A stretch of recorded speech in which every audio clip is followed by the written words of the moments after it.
खुशी कौन नहीं चाहता, लेकिन किस कीमत पर? धूम्रपान महंगा पड़ता है।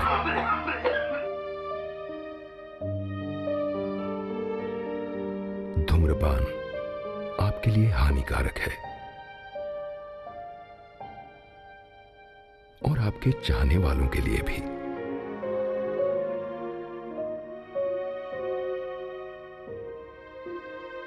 धूम्रपान पड़ेगा महंगा।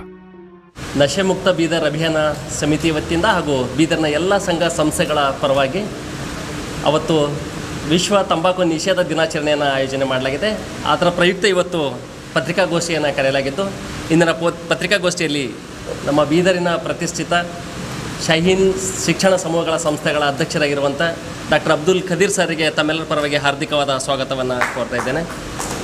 ಜೊತೆಗೇ ನಮ್ಮ ಬೀದರ್ನ IMA ಅಧ್ಯಕ್ಷರಾಗಿರುವಂಥ ಡಾಕ್ಟರ್ ವಿನೋದ್ ಸಾವಳಗಿ ಅವರಿಗೂ ಕೂಡ ಹೃತ್ಪೂರ್ವಕವಾದ ಸ್ವಾಗತವನ್ನು ನಾನು ಕೋರ್ತಾ ಇದ್ದೇನೆ. ಜೊತೆಗೇ ಡಾಕ್ಟರ್ ಸಿದ್ದಾರೆಡ್ಡಿ ಫೌಂಡೇಶನ್ನ ಮಾನ್ಯ ಅಧ್ಯಕ್ಷರಾಗಿರುವಂಥ ಗುರಮ್ಮ ಸಿದ್ದಾರೆಡ್ಡಿ ಅವರಿಗೂ ಈ ಸಂದರ್ಭದಲ್ಲಿ ಹಾರ್ದಿಕವಾದ ಸ್ವಾಗತವನ್ನು ಕೋರ್ತಾ ಇದ್ದೇನೆ. ಜೊತೆಗೇ ನಮ್ಮ ಕಲ್ಯಾಣ ಕರ್ನಾಟಕ ಪ್ರತಿಷ್ಠಾನದ ಅಧ್ಯಕ್ಷರಾಗಿರುವಂಥ ಶ್ರೀ ಬಸವಕುಮಾರ್ ಪಾಟೀಲ್ರು ನಮ್ಮೊಂದಿಗಿದ್ದಾರೆ, ಅವರಿಗೂ ಪ್ರೀತಿಪೂರ್ವಕವಾದ ಸ್ವಾಗತವನ್ನು ಕೋರ್ತಾ ಇದ್ದೇನೆ.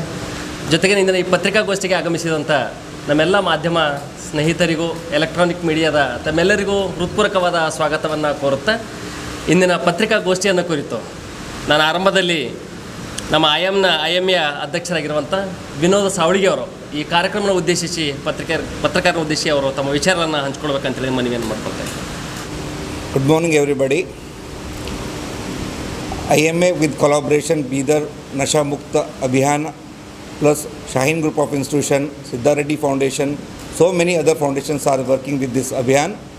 On 31st May, No Tobacco Day, the World No Tobacco Day is everywhere they are organizing. So in Bidar, we are organizing a awareness program among the students, among the citizens of Bidar, among the shopkeepers, among the from top to bottom of each and everything from the stall to Pandabba, from the main store to Pandabba, we are getting awareness to them.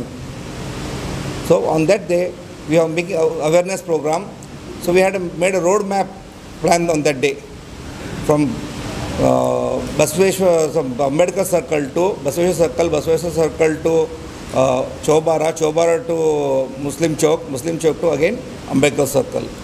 So I request all the citizens, all the students to come forward to this Abhiyan and let's decide Nasha Mukta Bidar. Nasha Mukta Bidar. Once again, Nasha Mukta Bidar. So please come on that day, join hands with this Bidar Mukta Abhiyan and IMA. Thank you. नशा मुक्त अभियान समिति बीदर के more than 60 NGOs, organisations, institutions मिलकर हम कोशिश कर रहे हैं कि बीदर को नशा मुक्त बनाएंगे, नौजवानों को इस बहुत बुरी लानत से, बीमारी से, बुराई से बचाने की कोशिश करेंगे। जाहिर है इसकी वजह से यूथ हमारे कमज़ोर हो रहे हैं और नौजवानों का, समाज का, देश का बड़ा नुकसान हो रहा है। तकरीबन बीदर में 3.5 करोड़ का गुटखा डेली सेल होता है, ये कुछ इत्तलात के मुताबिक हमको पता चला। और इंडिया में हर साल 1.35 मिलियन यूथ का डेथ होता है इसकी वजह से।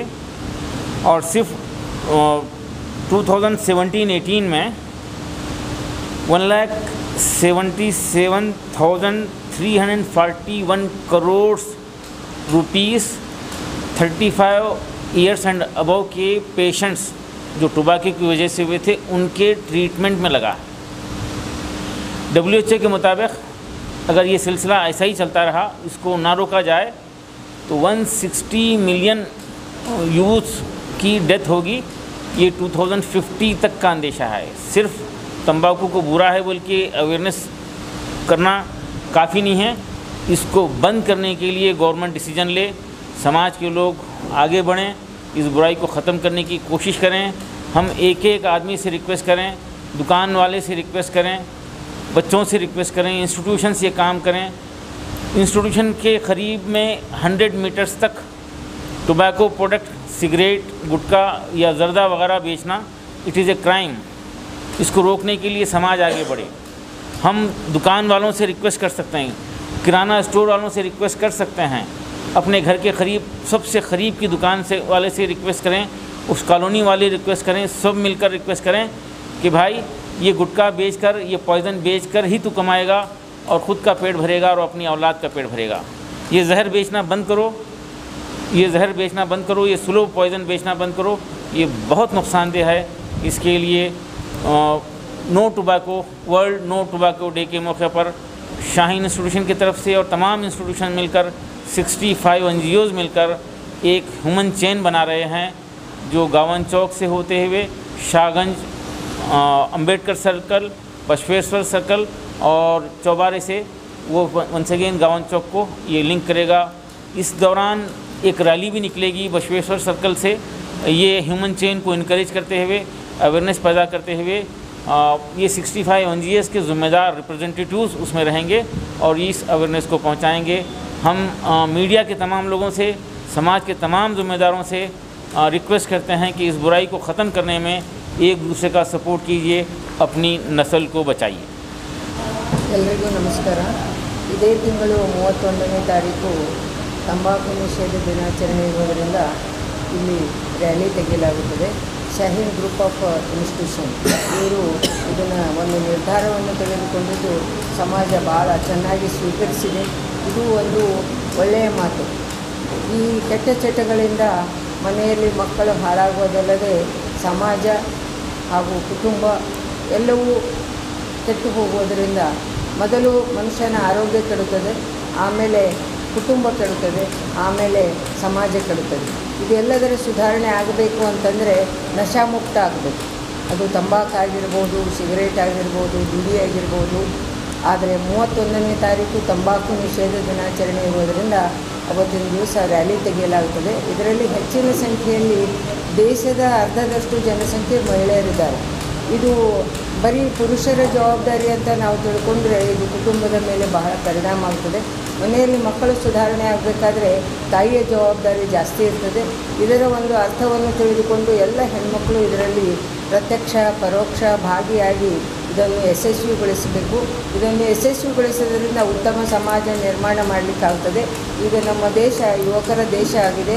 ನಾವು ಬಹಳ ಕಾಳಜಿಯಿಂದ ಹೆಜ್ಜೆ ಇಟ್ಟಾಗ ಮಾತ್ರ ದೇಶ ಸುಧಾರಣೆ ಆಗಲಿಕ್ಕೆ ಶಕ್ಯ ಆಗ್ತದೆ। ಅಷ್ಟೇ ಅಲ್ಲ, ದೇಶ ಪ್ರೇಮ ಬೆಳೆಯುತ್ತದೆ ಮಕ್ಕಳಲ್ಲಿ ಹಾಗೂ ಸಮಾಜ ಒಳ್ಳೆಯ ಸಮಾಜವನ್ನು ನಿರ್ಮಾಣ ಮಾಡಲಿಕ್ಕೆ ಅವಕಾಶ ಸಿಕ್ಕಂತಾಗ್ತದೆ। ಇದರ ಬಗ್ಗೆ ನಾವು ಹೆಚ್ಚಿನ ಕಾಳಜಿಯನ್ನು ವಹಿಸಿ ಎಲ್ಲ ಮಹಿಳೆಯರು, ಆಶಾ ಕಾರ್ಯಕರ್ತೆಯರು, ಅಂಗನವಾಡಿ ಕಾರ್ಯಕರ್ತೆಯರು, ಗೃಹಿಣಿಯರು ಎಲ್ಲ ಮಹಿಳೆಯರು ಇದರಲ್ಲಿ ಭಾಗವಹಿಸಬೇಕು ಅಂತ ಹೇಳಿ ನಾನು ಕೇಳ್ತೇನೆ।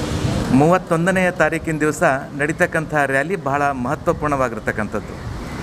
ಬಹುಶಃ ಇದು ಬೀದರ್ ಜಿಲ್ಲೆಗೆ ಒಂದು ಹೊಸ ತಿರುವನ್ನು ಕೊಡ್ತಕ್ಕಂಥದ್ದು। ವಿದ್ಯಾರ್ಥಿಗಳು ನಮ್ಮ ದೇಶದ ಭವಿಷ್ಯ। ವಿದ್ಯಾರ್ಥಿಗಳು ಆರೋಗ್ಯವಂತರಾಗಿದ್ದರೆ ನಮ್ಮ ದೇಶದ ಭವಿಷ್ಯ ಉತ್ತಮವಾಗಿರುತ್ತದೆ। ಅದಕ್ಕಾಗಿ ಇವತ್ತು ವಿಶೇಷವಾಗಿರ್ತಕ್ಕ हम चंद लोग अगर मिलकर बोलता ना, किसी को समझाने की कोशिश करे, कोई नहीं जानता, कोई नहीं समझता, खाने वाला भी नहीं समझता, बेचने वाला तो बहुत पावरफुल हो गया। तो आपके पास कौन सी ऐसी चीज़ है जिससे उन व्यापारियों को रोकने की कोशिश करें या गवर्नमेंट के ऊपर प्रेशर डालकर उसको रोकने की कोशिश करें, जिससे हमारी अवाम का और हमारे देश का फ़ायदा हो सके? ऐसी कोई आपके पास कोशिश है तो अवाम को बताइए। आपको याद है और हम साथ में ये काम करे थे। ये तकरीबन 25 साल पुरानी बात है, 25-27 साल पुरानी बात है। और बीदर में अच्छी कोशिश हुई थी, कामयाब कोशिश हुई थी। और बीदर में गुटखे का सेल 10% को आ गया था। और मैं अक्सर जिक्र करता हूँ कि दुकान वाले गुटखा के ग्राहक आ गया तो दोनों जानिब देखकर छुपाकर नीचे से झिझकते हुए, डरते हुए ग्राहक को देकर भेज देते थे, चले जाओ बोल के जल्दी। और 10% को आ गया था। वो काम जो हुआ था इंडिविजुअल कोशिश थी, 2-4 लोग 5 लोग साथ दिए थे और उसका बहुत बड़ा असर हुआ था। लेकिन कोई ऑर्गेनाइजेशन साथ में नहीं थे। ख़ुद शाहीन भी उतना कैपेबल नहीं था, लेकिन उसके रिज़ल्ट्स बहुत बड़े आए थे। बीदर में हमारी एक प्रेस मीट भी थी और दूसरे ही दिन लोकल मीडिया बहुत बड़ा सपोर्ट किया। 3 दिन के बाद भीमन्ना खंडरे साहब असेंबली में क्वेश्चन उठाए थे और उस वक्त एक कमेटी बनी थी और कमेटी जो है तहकीक करना शुरू करी इसके ऊपर, लेकिन बैन नहीं कर सकी, कुछ कंडीशंस लगा दिए थे। लेकिन इसके 8 दिन के बाद हम हैदराबाद में प्रेस क्लब में एक मीटिंग रखे थे और लकीली वहाँ पर तीसरे दिन असम्बली में क्वेश्चन उठा और आंध्र प्रदेश में गुटखा बैन हुआ था। वो हमारी बीदर की छोटी सी कोशिशों के नतीजे में, और उसी की वजह से आंध्रा के बिजनेसमैन कर्नाटका में, और कर्नाटका का सबसे करीब उनका बॉर्डर करीब तरीन डिस्ट्रिक्ट बीदर में आकर गुटखे के फैक्ट्री शुरू करे, और आज इसकी वजह से बीदर बदनाम हो रहा है। बीदर से जो है गुटखा जा रहा है, हैदराबाद में पकड़ना और बोल रहे हैं कि बीदर से ये चीज़ आ रही है। तो इसको बुराई बोलना अगर हम शुरू करें तो इसका ज़रूर असर होगा। बुराई को ख़त्म करने के लिए हज़ारों सालों से कोशिशें हो रही हैं, हज़ारों सालों से कोशिश हो रहे हैं, और ये कोशिशें कंटिन्यूस होती रहेंगी। बुराइयां जन्म लेंगी, उसको ख़त्म करने की कोशिश करना ये नेचर है, ये फितरत का तकाज़ा है। इसके लिए हम बीदर के मोर देन 60 ऑर्गेनाइजेशंस मिलकर ये काम करना शुरू किए हैं। एक एक बच्चे को समझाना चाह रहे हैं, इंस्टीट्यूशंस को इन्वॉल्व कर रहे हैं। गवर्नमेंट बहुत ही सख्त रसूल बनाई है इसके लिए, वो सारी चीज़ें आवाम के सामने लाना चाह रहे हैं। किसी आपसे ज़्यादा पावरफुल है, गुटखा बनाने वाली जितनी फैक्ट्रियां हैं आपकी तंजीमों से ज़्यादा पावरफुल है। वो चाहे तो कहीं भी जाकर रोक सकते हैं। तो इस चीज़ को कैसे ख़त्म करेंगे हम? देखिए, ये ओवरनाइट होने वाला काम नहीं है, हमको पता है, इस बात का एहसास है। ये मुसलसिल अवेयरनेस के ज़रिए जाएंगे, फिर क़ानून का सहारा लेंगे। हुकूमतों को मजबूर किया जा सकता है। हमारी कुछ बहनें बिहार में ये काम शुरू करे थे, बहनें रोड पर आ गए और हुकूमत मजबूर होकर जो है वहाँ पे शराब को बैन कर दिए, फिर अब गुटखे को बैन करने के लिए बात चल रही है। जब मैं गया था बिहार में, रिसेंटली दौरा करके आया, वहाँ पे बड़े बड़े होल्डिंग गवर्नमेंट की तरफ से लगे हुए हैं, और ये बुराई ख़त्म हो रही है वहाँ पे। और इसके लिए मुसलसल कोशिशें होना चाहिए। एक ज़माना था एन.टी. रामाराव जो है आंध्रा में शराब को बैन करे थे, तो उस वक्त बीदर का बड़ा नाम हो रहा था हैदराबाद में, और बीदर लोग आ रहे थे, बीदर लोग आने वाले बढ़ गए थे। जब कभी भी अगर कोई नशा बंद होती है कोई स्टेट में, तो दूसरे स्टेट का रुख करते हैं। तो इसके लिए पूरे मुल्क को इस बुराई से बचाने के लिए मुहिम चलना चाहिए। देखिए, हम इससे टैक्स हासिल करके फिर इलाज पे उससे 10 गुना ज़्यादा खर्च कर रहे हैं, टैक्स ले रहे हैं इस पर। यहाँ तक कि जो है शराब को बेचने के लिए टारगेट दिया जा रहा है कि आपको इतना बेचना ही है। ये आप इसको शराब को बेचकर हमारी हुकूमत को मदद कीजिए। हमको रेवेन्यू चाहिए, हमको समाज की सेवा करना है, हमको इंफ्रास्ट्रक्चर बनाना है, हमको ब्रिजेस बनाना है, और जहर बेचकर, शराब बेचकर रेवेन्यू कलेक्ट करने की बात हो रही है। इस बात को आवाम को समझना चाहिए, इस बुराई को समझना चाहिए, और सब मिलजुल कर ये काम करना है। अवेयरनेस के ज़रिए काम होगा, फिर क़ानून बनेगा, लोग इकट्ठा होंगे, हमारी माएँ बहनें एजिटेशन करेंगे अपने घरों में, अपने इलाके में। हमारी बहनों से मैं ख्वाहिश करता हूँ कि आपके इलाके में कोई गुटखा बेचता है तो आप 4 मिलके जाके रिक्वेस्ट कीजिए, देखिए भैया, आप अगर ये गुटखा बेचना बंद नहीं करेंगे तो आप पास हम दाल नहीं ख़रीदेंगे, आप पास से हम तेल नहीं ख़रीदेंगे, हमारा बच्चा आके आप पास से स्नैक्स चॉकलेट ख़रीदना बंद कर देगा, मेरा बेटा आपकी दुकान को नहीं आएगा। तो यकीन कीजिए वो समझ जाएगा, वो भी उसको भी एहसास होगा, वो भी एक इंसान है। हमको उम्मीद है कि रफ्ता रफ्ता कुछ लोग आगे बढ़ेंगे, फिर एक दूसरे के इंकरेजमेंट से ये बुराई को हम ख़त्म करने की कोशिश करेंगे, और ये एक कंटिन्यूस प्रोसेस है, ये चलता रहेगा।